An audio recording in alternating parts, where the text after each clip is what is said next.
বলে কি তোমার মেয়েটা ওই যে চারতলায় ভালো থাকে, বেনাপোল থেকে আসছে একটা ছেলে, সুন্দর চেহারা, না ভালো ইসলাম বলে, হ্যাঁ বলে ওই ছেলেটা তোমার মেয়েকে ভালোবাসে, প্রেম চলতেছে রে, ওই ছেলে যদি বিল্ডিং এ থাকে আমাদের আমও যাবে, সালাও যাবে, অতএব ছেলেকে রাখা যাবে না। শান্তির পিতা বলে তাই নাকি? বলে হ্যাঁ। সকালবেলায় ইসলাম যখন কলেজে যাচ্ছিল, শান্তির পিতা ইসলামটাকে এমন মারতে মারতে আত্মরা করলেন। আত্মরা করে বলছে, এই ছেলে আমার মেয়ের সাথে প্রেম করছিস? ছেলে তো প্রেম সত্যি করে না। ছেলে বলছে, চাচা মিয়া আমি সত্যি প্রেম টেম করি না। কে শোনে কার কথা? মারতে মারতে আত্মরা করা হলো। আলটিমেটাম তো হলো, এই ছেলে যদি 3টার মধ্যে আমার বাড়ি না ছাড়িস, দারোয়ানদের পিটায় বের করে দিব। ইসলাম কলেজ থেকে ফিরে এসে 3টার আগে তার মিটিং পত্র যা ছিল বস্তা গাড়ি সবগুলি নিয়ে কাঁদতে কাঁদতে বেনাপোল গ্রামের বাড়িতে হাজির হয়ে গেছে। শান্তির কানে মাগরিবের পরে খবর গেল ইসলাম এই বিল্ডিং এ নাই। কে নাই? ইসলাম এই বিল্ডিং এ নাই। শান্তির মাথা খারাপ হয়ে গেল। শান্তির ফোন লাগালো, ইসলাম ভাইয়া তুমি কোথায়? বললো আমি তো বেনাপোলে এসেছি। কেন গেছো বেনাপোলে? তোমার মিথ্যা প্রেমের কারণে তোমার আব্বা আমাকে মারতে মারতে আত্মহত্যা করছে। ইসলামের কথা শুনে শান্তি বলল, ভাইয়া বিশ্বাস করো আমি তোমাকে সত্যি ভালোবাসি। তুমি যদি প্রমাণ করতে চাও ঠিকানা দাও, আমি 2 ঘন্টার মধ্যে তোমার কাছে আমি আসতেছি। শান্তিকে ঠিকানা দেওয়া হলো। শান্তি রাতের বেলায় 2 ঘন্টার মধ্যে ইসলামের কাছে শান্তি চলে এসেছে। রাত 10টার সময় শান্তির মা যখন শান্তিকে খাওয়ার টেবিলে ডাকতেছে, যে দেখে শান্তির ঘরে শান্তি নাই। কেন? শান্তির ঘরে শান্তি নাই। পিতাকে ফোন করা হলো, তুমি কোথায়? বললো আমি বাজারে ব্যবসার প্রতিষ্ঠানে, তাড়াতাড়ি এসো, তোমার মেয়ে শান্তি নাই। চতুর্দিকে ফোন লাগানো হলো, শান্তি কোথায় গেছে? দাদার বাড়ি, খালার বাড়ি, নানি বাড়ি, সব জায়গায় খবর লাগানো হলো। শান্তি কোথাও খুঁজে পাওয়া গেল না। রাতের বেলায় শান্তি তো হতো নাই। আত্মীয় স্বজনের কারু চোখে ঘুম নাই। দাদা কান্দে, দাদি কান্দে, নানা কান্দে, নানি কান্দে, শুধু কান্দে আর কান্দে, শান্তি নাই। কে নাই? শান্তি নাই, কারু চোখে ঘুম নাই। হাত হয়ে গেল আল্লাহ আল্লাহ করতে করতে। সকাল বেলায় শান্তির পিতা ব্যবসায়ীদেরকে নিয়ে মিটিং এ বসে বললেন, আমার একমাত্র নিয়ে শান্তি কোথায় গেল? তোমাদেরকে খুঁজে বের করতেই হবে। এক চালাক ব্যবসায়ী উঠে জোর গলায় কাশি দিয়ে গলাটা ধারা দিয়ে বলছেন, আমি একটা কথা বলি স্যার। কি কথা বলো? স্যার আপনি আমাদেরকে খুঁজতে বলছেন আপনার মেয়ে শান্তি, আর আপনি শান্তি আপনার ইসলাম রে ভালোবাসে, এটা আমরা শুনেছি। আপনি সকাল বেলায় যে ইসলাম রে এমন আত্মরা করলেন মারতে মারতে, আমার তো মন বলছে শান্তি খোঁজার আগে আপনাকে খুঁজে বের করতে হবে ইসলাম কোথায় গিয়েছে। ইসলাম গেছে যেখানে, শান্তি গেছে সেখানে। ঠিক কিনা বলে? কি ঘুমাচ্ছে? ইসলাম গেছে যেখানে, শান্তি গেছে সেখানে। কারণ আওয়ামী লীগ ভারত, আওয়ামী লীগ দিয়ে যারা আমাদের বন্ধু তাদেরকে শত্রু বানিয়েছিল, আর যারা শত্রু তাদেরকে বন্ধু বানিয়েছিল। ঠিক কিনা বলে? ইসলামকে মেরে ইসলামকে পিটায় যেমন শান্তি খুঁজে পাওয়া যায় না, ইসলাম গেছি যেখানে শান্তিটা গেছে সেখানে। আওয়ামী লীগের অবস্থা তাই হয়েছিল 16টা বছর ধরে। এই দেশে কোরআনের শাসন যারা চায়, আল্লাহর আইন যারা চায়, শান্তি, এদেরকে হত্যা করে ফাঁসি দিয়া কোরআনের পাখিটারে জেলে বন্দি করে ইসলাম যারা চায়, ইসলাম তারে মেরে এরা শান্তি প্রতিষ্ঠা করতে চেয়েছিল। ইসলামী দলকে ফাঁসি দিয়া ইসলামী দলকে নিষিদ্ধ করে দেশে কোনোদিন শান্তি আসবে না। আরো আসতে কম ঠিক। জামাত ইসলামকে নিষিদ্ধ করল 1 আগস্টে বৃহস্পতিবার দিন, আর 5 আগস্ট আল্লাহ রাব্বুল আলামিন ওদেরকে চিরতরে নিষিদ্ধ করে দিল। রাসূলের দল যখন আবু জাহেল পার্লামেন্টে নিষিদ্ধ করলেন, নবীজি বলছেন ক্বালার রাসূল ইয়া রাব্বি ইন্না কওমি ইত্তাখাযু হাদাল কুরআনা মাহজুরা। হে আল্লাহ, যারা আমার কোরআন পার্লামেন্টে যারা নিষিদ্ধ করে দিল, মাহজুরা যারা বাইজাপ্ত করল, ইসলামী রাজনীতি করা যাবে না। আজকে ইসলামী দল নিষিদ্ধ নতুন নয়, আওয়ামী লীগ যেভাবে পার্লামেন্টে বসে রাজনীতি ইসলামী জামাত ইসলামী নিবন্ধন বাতিল করলো, নিষিদ্ধ করে দিল। আবু জেহেল যখন পার্লামেন্টে বসে রাসূলের দল যখন নিষিদ্ধ করে দিল, আল্লাহ পাক হাবিবকে বললেন কোনো টেনশন করবেন না। ইউরিদুনা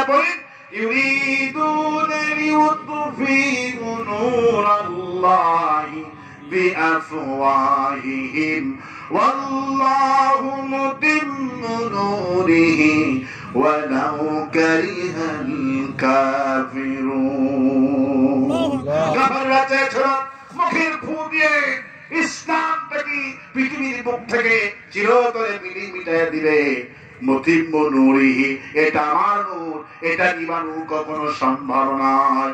বিশ্বকবি কবি সম্রাট আল্লামা ইকবাল বললেন, সতীজা কা রাহা হে আজল সে তাব ইমরোজ, সতীজা কা রাহা হে আজল সে তাব ইমরোজ, চিরাগে মুস্তফা বি সে শরারে বুল হাবিব।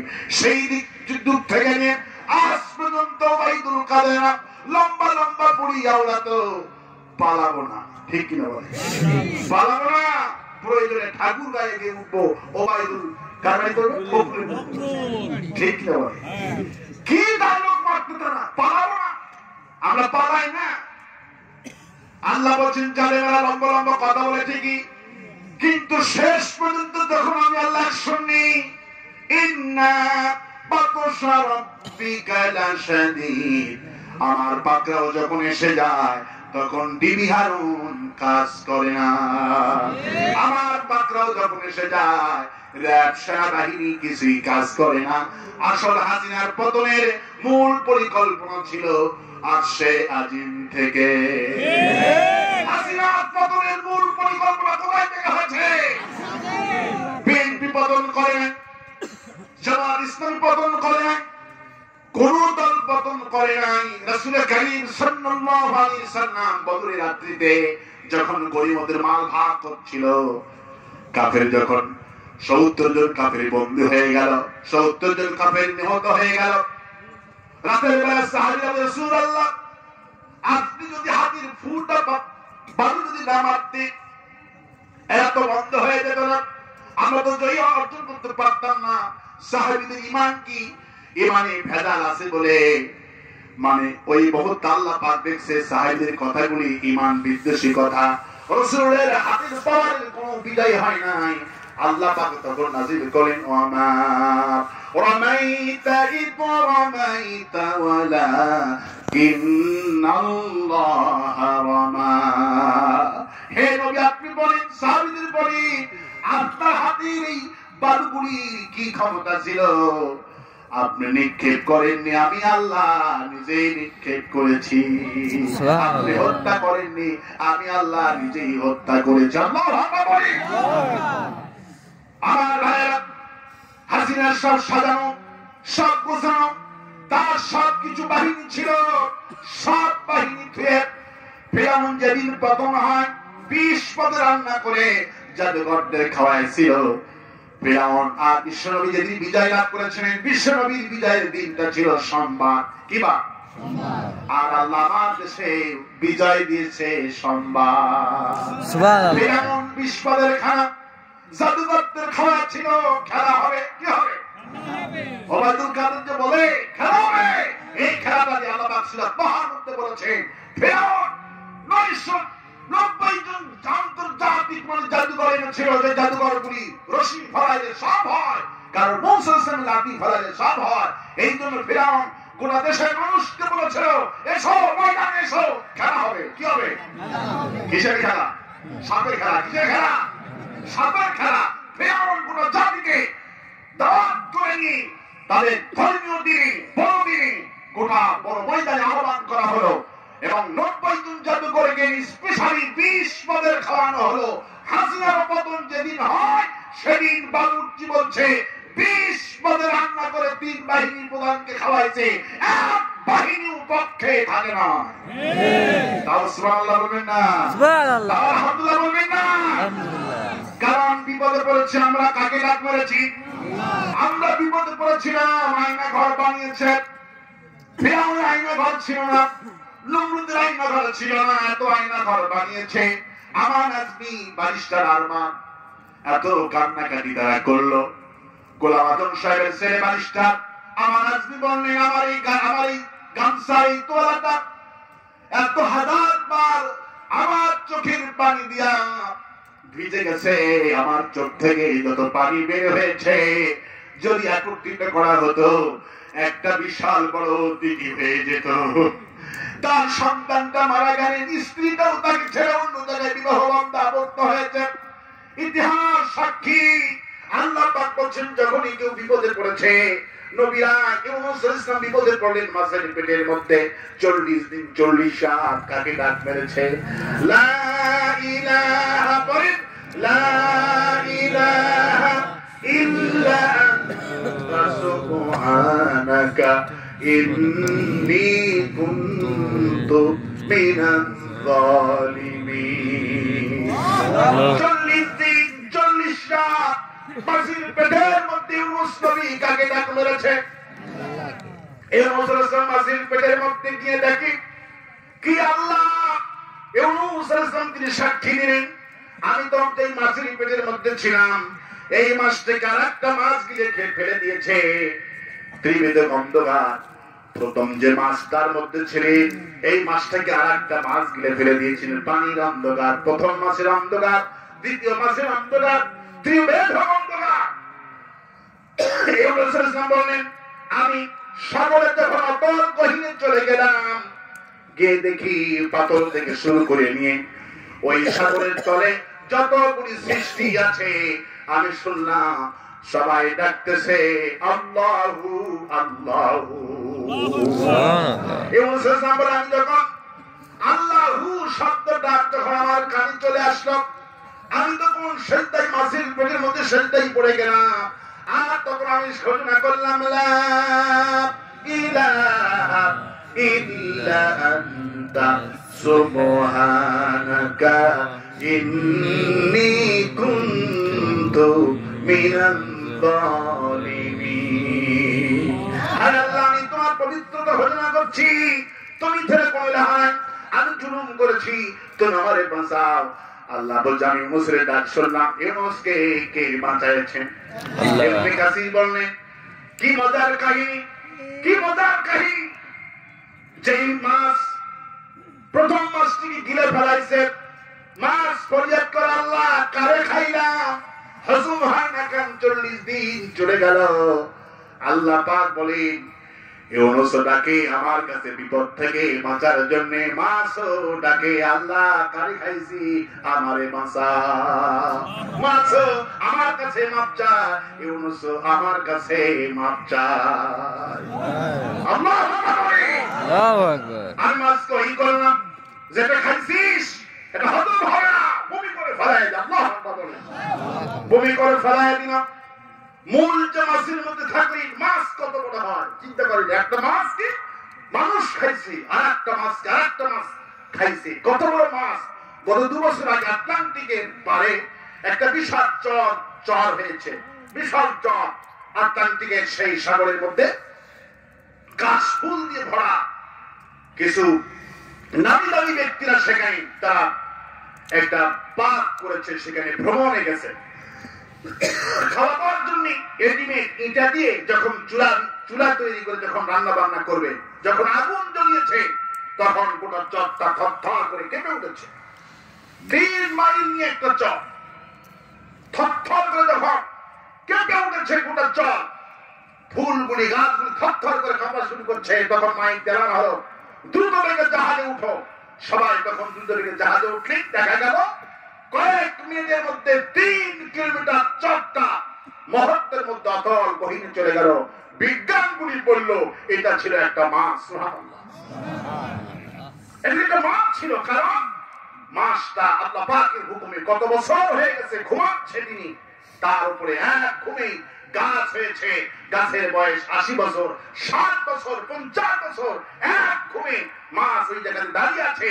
যখন আগুন লাগিয়ে দিয়েছে তখন মাছ টের পাইছে আল্লাহ সৃষ্টি কত মহান, সুবহানাল্লাহ। আমার ভাইরা, ভয়বার কোনো কারণ নাই, হতাশার কোনো কারণ না। সে আল্লাহ পাক বলছেন, নবী আমি তোমাকে কোরআন দিয়েছি, আফালা ইয়াতাদাব্বারুনাল কুরআন আম আলা কুলুবিন আকফালুহা। কোরআন নিয়ে গবেষণা করো। গত বছরে নাসা 3 জন বিজ্ঞানী কোরআন গবেষণা করে মুসলমান হয়ে গেছে, সুবহানাল্লাহ। ওরা কোরআন গবেষণা করে মুসলমান হচ্ছে। আর আমার দেশে মুসলমানদের ফেসবুকের পোস্ট দেখলে বমি আসে, বমি। প্রতিদিন একটা আলিম কি করলো, ওই হুজুর কি করলো, সেটা নাকি ফেসবুকে বলতে হবে। তোমার ওই ভাইয়ের কি মোবাইল নম্বর নাই? সরাসরি মোবাইল ফোন করে তাকে জানাও ফেসবুকে গিবতকারীও জাহান্নামে যাবে, ফেসবুকে হিংসুকরা জাহান্নামে যাবে। তুমি গোটা জাতির সাথে তাকে সম্মানিত ব্যক্তি অপমানিত করছো, ব্যক্তিগত ভাবে তার কানে শোধরায় দাও। রাসূল সাল্লাল্লাহু আলাইহি ওয়াসাল্লাম বলছেন যে কোন ভাইকে সংশোধন করে দিল আল্লাহ পাক তাকে জান্নাতের সুখবর দান করে দেয়। আজকে আমাদের তো গবেষণা নাই, আজকে আমাদের হলো কি ফতুয়া, কি শুধু ফতুয়া চলতেছে। গত বছরে নাসার বিজ্ঞানীরা মহাকাশ গবেষণাগার থেকে 3 জন বিজ্ঞানী, যেহেতু আল্লাহ বলছেন না ফালা ইয়াতাদাব্বারুনাল কুরআন, কোরআন নিয়ে গবেষণা করো। গত বছরে 3 জন বিজ্ঞানী এই আয়াতে কারিমাকে গবেষণা করে তারা মুসলমান হয়ে গেছে। আল্লাহ পাক বলছেন ওয়ালাকাদ আতাইনাকা সাবআন মিনাল মাসানি ওয়াল কুরআনাল আযীম। হে নবী, আমি তোমাকে কোরআন দিয়েছি, আর সেই সঙ্গে আমি তোমাকে পরিপূর্ণ 7টা আয়াতে কারিমা দান করেছি, সূরাতুল ফাতিহা দিয়েছি। তাও সুবহানাল্লাহ বলেন না। সাবআন মিনাল মাসানি ওয়াল কুরআনাল আযীম বলা হয়েছে। আমি তো কোরআন দিয়েছি আর 7টা আয়াত বিশিষ্ট একটা সূরা দিয়েছি, সূরাতুল ফাতিহা। সুবহানাল্লাহ। রাসূল বলেন গোটা কোরআনই আল্লাহ পাক যা দিয়েছেন সূরা ফাতিহাতে আল্লাহ পাক তাই দিয়েছেন। কোন সুবহানাল্লাহ। রাসূলের কাছে যখন কোন মানুষ আসতো রোগের জন্য, বিশ্বনবী সূরা ফাতিহা করতেন, পানির মধ্যে ফু দিয়ে দিতেন, তাকে ঝাড় ফুঁক করে দিতেন, লোকটা সুস্থ হয়ে যেত। সাহাবা আজমাইনগুলি যখন চিকিৎসা করতেন, কোরআন কারীম থেকে চিকিৎসা করতেন। আবু সাঈদ খুদরি রাদিয়াল্লাহু তাআলা আনহু তিনি সূরা ফাতিহার চিকিৎসা করে রাতের বেলায় 30টি ছাগল হাদিয়া পেয়েছে। সুবহানাল্লাহ। আবু সাঈদ খুদরি রাদিয়াল্লাহু তাআলা আনহু জিহাদের ময়দান থেকে ফিরে এসে রাতের বেলা তাবু গেড়েছে। হঠাৎ করে একটা মেয়ে এসে তাবুতে ডাকাডাকি করছেন। এখানে কোন কবিরাজ আছো? আমাদের গ্রামের সবচেয়ে ধনী মানুষ, তাকে সাপে কামড় মেরেছে। কি কামড় মেরেছে? সাপে কামড় মেরেছে। এখানে কোন কবিরাজ আছো যিনি ঝাড় ফুঁক জানেন? সাহাবীরা তো রাগ করলেন, এখানে কোন কবিরাজ পাওয়া যায় না, এখানে যোদ্ধা আছে। কি আছে? যোদ্ধা। এখানে কবিরাজ টবিরাজ নাই। আবু সাঈদ খুদরি রাদিয়াল্লাহু তাআলা আনহু তিনি বললেন আমি কিছু ঝাড় ফুঁক জানি। সবাই বলল টিটকারি করে বলছেন যাও তাহলে তুমি রাতের বেলা কিছু ফু ফা দিয়ে আসো। আবু সাঈদ খুদরি রাদিয়াল্লাহু তাআলা আনহু রাতের বেলা মেয়ে লোকটির সঙ্গে চলে গেলেন। নেতাজির হাতে বাঁধন, পায়ে বাঁধন, সাপের যন্ত্রণায় ছটফট করতেছেন। রাসূল করিম সাল্লাল্লাহু আলাইহি ওয়াসাল্লাম বললেন সাপ যখন বের হতো হুজুর বলতেন সাপ গুলি মেরে ফেলে দাও, কিন্তু ওই সাপকে মারবা না যেই সাপ আমার বাড়ির মধ্যে পাওয়া যাবে, আমার ঘরের গুহার মধ্যে লুকায়িত আছে। এই সাপগুলি মারা যাবে না, এই সাপগুলির সাথে আমার কথা হয়। যখন মরুভূমিতে সাপ দেখা দিল মদিনায়, রাসূল বলছেন সাপ দেখলে মারো, কিন্তু রাসূল আবু বকরকে একদিন বলেই ফেলেন, আবু বকর সমস্ত সাহাবীদের বলে দাও আমার ঘরে যত সাপ বসবাস করবে একটা একটা সাপকে মারা যাবে না, কারণ সব সাপের সাথে আমার পরিচিত। আল্লাহু আকবার বলে। আমি সাপের মধ্যে আল্লাহু আকবার বলে। আমার ঘরে এই সাপগুলি বসবাস করে, বুখারী শরীফে এসেছে, এই সাপগুলি মারা যাবে না, কারণ এই সাপগুলি আমার সাথে কথা বলে। আল্লাহু আকবার। আবু সাঈদ খুদরি রাদিয়াল্লাহু তাআলা আনহু চলে গেলেন। নেতার হাতে বাঁধন, পায়ে বাঁধন, চিৎকার মারছে। আবু সাঈদ খুদরি কোরআনে কারীম তেলাওয়াত করে মাথায় একটা ফু দিয়ে দিলেন। অমনি নেতাজি হাতের বাঁধন, পায়ের বাঁধন খুলে দিয়ে দিল। তিনি পরিপূর্ণ সুস্থ হয়ে গেলেন। রাতের বেলায় খুশি হয়ে নেতাজি 30টি ছাগল, 30 কেজি খেজুর, 30 কেজি চিনি আটা সাহাবীকে হাদিয়া দিয়ে দিলেন। তিনি তাঁবুতে নিয়ে গেলেন। রাসূল কারীম সাল্লাল্লাহু আলাইহি ওয়াসাল্লাম ফজরের নামাজের পর হুজুর একজন সাহাবীকে বললেন, তুমি দ্রুত বেগে চলে যাও ওই তাঁবুতে, যেই তাঁবুতে আবু সাঈদ খুদরি আছে, যে বলো তুমি যে কোবরা জিকির করে রাতের বেলায় 30টি ছাগল পাইছো, বিশ্ব নবী আমাকে পাঠিয়ে দিয়েছেন। হুজুর বলেছে আমার জন্য 1 ভাগ যেন রেখে দেওয়া হয়। সকাল হয়ে গেল। হুজুর তাঁবুতে প্রবেশ করে আবু সাঈদ খুদরিকে বললেন, আবু সাঈদ খুদরি, তুমি যে 30টা ছাগল হাদিয়া পেয়েছ, 30 কেজি খেজুর, আটা, চিনি হাদিয়া পেয়েছ, তুমি কি পরে লোকটার কপালে ফু দিয়েছিলা? এবার সাহাবী, ইয়া রাসূলুল্লাহ, আপনি আমাদেরকে শিক্ষা দিয়েছেন, ওয়ালাকাদ আতাইনাকা সাবআন মিনাল মাসানি ওয়াল কুরআনাল আযীম। হে নবী, আমি তোমাকে 30 পারা কোরআন তো দিয়েছি, আর সেই সঙ্গে সূরা ফাতিহা দিয়েছি। এটা যদি পড়ে কোন মুমূর্ষু রোগীকে, যদি সাপে কাটা রোগী হোক, মরন্ত ব্যাধি হোক, যত ক্যান্সারের রোগী হোক, 41 দিন যদি পড়ে পানির মধ্যে ফু দেওয়া যায়, আল্লাহ পাক তাকে মহামারী থেকে রক্ষা করে দেবে। বিশ্বনবী সূরা ফাতিহা ছাড়া আরেকটা অসুস্থ রোগীদেরকে আমল দিতেন, সেটা হলো ফজরের সময় রাসূল সাল্লাল্লাহু আলাইহি ওয়াসাল্লাম মগে করে নিয়ে ওযু করতেন, আর ওযুর পানি অবশিষ্ট যা বাঁচত রাসূল সাল্লাল্লাহু আলাইহি ওয়াসাল্লাম খাতেন, আর বলতেন ওযুর পানি হলো সাফা, যে ব্যক্তি খাবে আল্লাহ তাকে রোগ মুক্ত করে দিবে। সুবহানাল্লাহ। আমার এক আত্মীয় 2টি কিডনি নষ্ট হয়ে গেছে। আমি তার কাছে প্রায় যেতাম, তার ব্যবসা প্রতিষ্ঠানে দোয়া করতাম। তা আমি বললাম যে সব তো আপনিও ভালো জানেন, আমাদের হাদিস ভাই মতো জেনারেল শিক্ষিত হলেও কোরআন হাদিস অধ্যয়ন করে অনবরত জামাত ইসলামের, আমি গত বছর দিন জয়পুরহাট আমার দিনের বেলা মাহফিল জেলা, আমি 5 মিনিট বক্তব্য দিয়েছে, 21টি আয়াত বলেছে। আল্লাহু আকবার বলে। এই আমার সারা জীবনে কোন বক্তা 5 মিনিটে এত আয়াত বলতে পারে না, অথচ জেনারেল শিক্ষিত যেই দল কোরআন গবেষণা হয় 5 মিনিটে 21টি আয়াত দিয়ে কথা বলে, এরা কত পড়াশোনা, এত মাদ্রাসায় পড়াশোনা হয় না। এক একটা জিলামি, থানামি, এক একটা রোপণ যেই পড়াশোনা করে, একটা হুজুর এত পড়াশোনা করে না। আল্লাহু আকবার বলেন। প্রবন্ধগণ, তো আমি অনেকে বললাম যে ভাইয়া আপনি তো আমার যেহেতু অনেক বেশি পড়াশোনা করেন, আমরা যখন তো আলিম হতে পারি, কিন্তু জ্ঞানের দিক থেকে আপনার কাছে অনেক আছে। আমি আপনাকে একটা আমল দিব। রাসূল সাল্লাল্লাহু আলাইহি ওয়াসাল্লাম এইটা করতেন, ফজরের ওযু করতেন, মগে পানি নিয়ে, আর ফের মগ একটা কিনবেন, আর ফের মগ কিনে ওখানে ওযু করবেন, পানি দিতে বাঁচবে, আপনি আল্লাহর কাছে সাফার নিয়তে আপনি খেয়ে যাবেন। আর যদি ভালো করেন, উনি 1 সপ্তাহ পর আমল করার কারণে আমি নিজেই ফোন দিয়ে খবর নিলাম।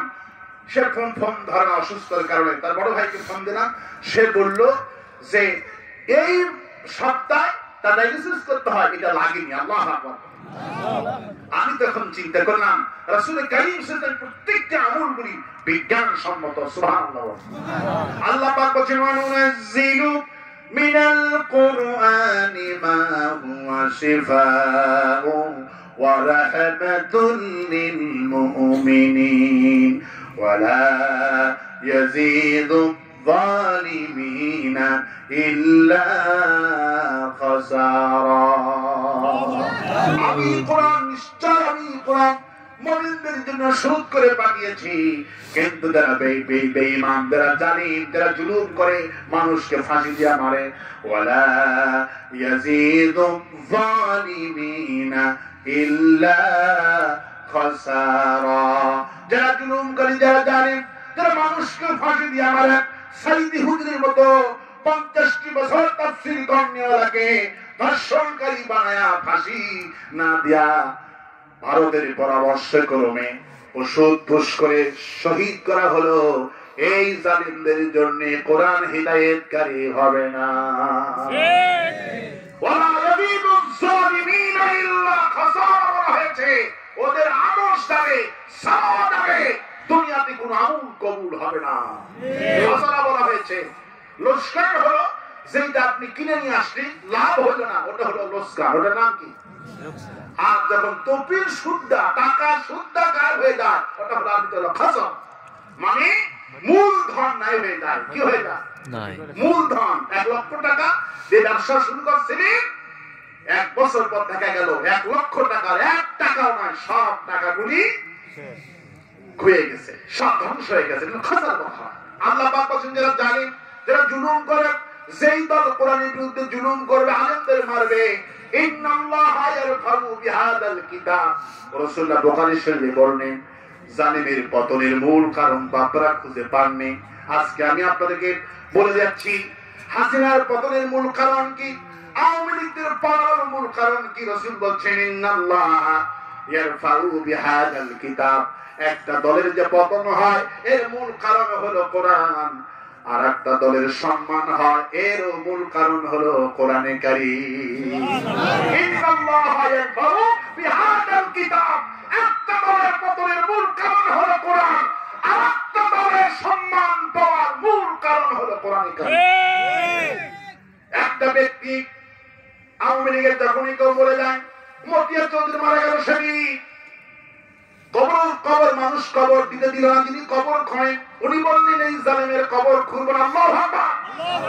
যিনি কবর খোঁড়েন বুদ্ধিজীবী কবরস্থানে, উনি বললেন যিনি কবর খোঁড়ে, বলে এই মতিয়া নাকি যে আল্লামা সাইদিকে রাজাকার বলে গালি দিয়েছে, এই জালেমের কবর খুঁড়ব না। যিনি কাপড়ের কাপড় বিক্রি করে উনি শুনেই বলেছেন কোন জালেমের কাপড় নিতে আসছো, মতিয়া চৌধুরীকে কাপড়ই দিব না, পরে হিন্দুদের কায়দায় মতো জানাজা করে দাও। একজন ব্যক্তি, এই যে মানুষের ক্ষোভ, চাপা ক্ষোভ, 16 বছরের ক্ষোভটা মানুষ 5 তারিখে ঠেলেছে। আমার দেশের সেনাবাহিনীকে আল্লাহ খালিদ বিন ওলীদের মতো কবুল করুন বলে আমিন। আমার দেশের সেনাবাহিনী, পুলিশ বাহিনীরা সবাই শেখ মুজিবের গলায় রশি লাগায়া টেনে সব ভেঙে খন্ড খন্ড করছে। রাসূলের বিজয় আর আমাদের বিজয়ের সাথে 10 জায়গায় হুবহু মিল। সুবহানাল্লাহ। রাসূলের দল, বিশ্বনবীর দল আবু জাহেল 5 দিন আগে নিষিদ্ধ করেছিল। কয়দিন আগে? পার্লামেন্টে 5 দিন আগে দল নিষিদ্ধ করলো। হাসিনা তাই করেছে। ফেরাউন 20 পদের খানা খাওয়াইছিল পতনের দিনে, আমার দেশে হাসিনাও 20 পদের রান্না করেছিল। আল্লাহ পাক বলেন বান্দারে তোমাদের অন্তরে যে দুঃখ কষ্ট আছে, গণভবনের দৃশ্য আমি এমন কৌতুক বানায়া দিলাম তোমাদের জন্য, ইয়াতহাকুন হাসির পাত্র বানায়া দিলাম। গণভবনের মধ্যে কেউ হাসিনার শাড়ি নিয়ে পড়ে, কেউ ফ্রিজ খুলে মিষ্টি খায়, রান খায়, কেউ মাছ ধরে, কপি দুধ ধরে, ঠিক না বলে? হাসি যায়। হ্যাঁ, মুরব্বিও দেখছে আল্লাহু আকবার বলে। আল্লাহ বলেন 16 বছর তোমাদের জুলুম নির্যাতন থেকে ওরা হাসি দিছে, ইয়াতহাকুন এখন ওদের দৃষ্টান্ত দেখে, ওদের কীর্তি দেখে তোমরা হাসি মারতে থাকো। যে দরবেশ বাবা কি সুন্দর দাড়ি ছিল, দাড়ি কামায় নৌকায় উঠছে, ঠিক কিনা বলে? আল্লাহ বলছেন জাতির সাথে প্রতারণা করি, নৌকা নিয়ে কি নিয়ে প্রতারণা করলো? নৌকা নিয়ে প্রতারণা করলি। আমি আল্লাহ শেষ পর্যন্ত আইন মন্ত্রী আর দরবেশ বাবা সালমান এফ রহমান 22,000 কোটি টাকা অ্যাকাউন্টে মাত্র পাওয়া গেছে। এই সুদদের কাছ থেকে টাকা পাওয়া গেছে, পদ্মা সেতু 30টা বানানো যাবে। কয়টা? 36টা। 30টা। জামাত ইসলামীকে ভালো লাগে না, জামাতের ব্যাংকে থেকে 70,000 কোটি টাকা পাচার করেছে। ডক্টর ইউনূসকে ধন্যবাদ দিচ্ছি, 30,000 কোটি টাকা এনে ইসলামী ব্যাংকে আবার চাঙ্কা করে দিয়েছে। আল্লাহু আকবার বলেন।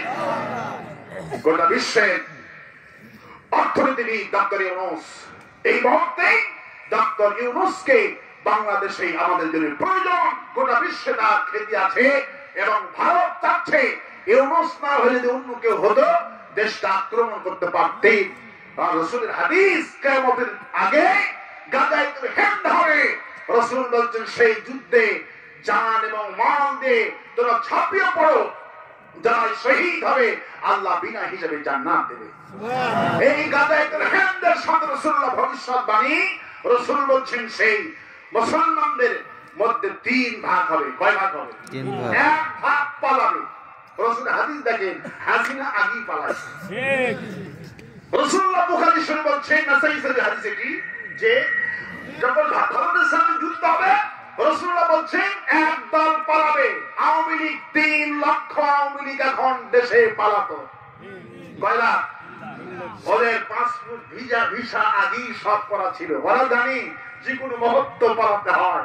এই জন্যই এক একটা আওয়ামী লীগের 8টা 10টা পাসপোর্ট। কয়টা? যেই দেশে কাজে লাগে। ঠিক না? একদল পালাবে। রাসূল বলেছেন 8টা দল হলো মুনাফিক। এরা যুদ্ধে অংশগ্রহণ করবে না, এরা শুধু ক্ষমতার ধান্দা করবে। কিসের ধান্দা করবে? এরা হলো মুনাফিক। আরেকটা দল তো আল্লাহ রাসূলের হাদিস অনুযায়ী যা আছে তাই ঠেলে পড়বে। আল্লাহু আকবার বলে। আল্লাহু আকবার। ইসলামী দলগুলি সবাই ছাপিয়ে পড়বে, মুনাফিক বাড়িতে চুপ করে বসে থাকবে, আর আরেকটা দল পালাবে। দেখছেন রাসূলের হাদিস? খুব তড়িৎ ঘড়িতে গাজায় তো হেড হওয়ার তড়িৎ ঘড়িতে অগ্রসর হচ্ছে। তড়িৎ ঘড়ি ভারত যুদ্ধের ঘাঁটি করেছে 3টা। শিলিগুড়িতে ঘাঁটি করেছে, সিলেটে ঘাঁটি করেছে। আমরা তো বসে আছি আর হাসিনাকে ব্যবহার করে সব কিছু করেছে।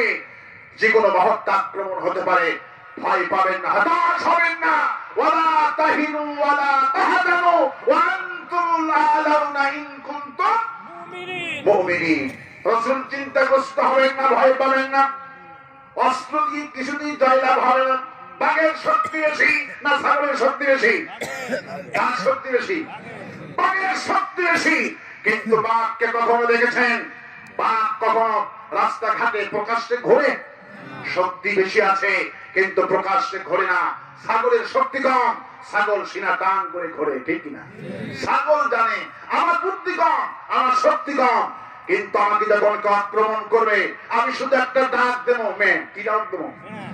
একটা মেয়ে বলে জোরে চিল্লা দেবো। আর আমার মেয়ে শক্তি যখন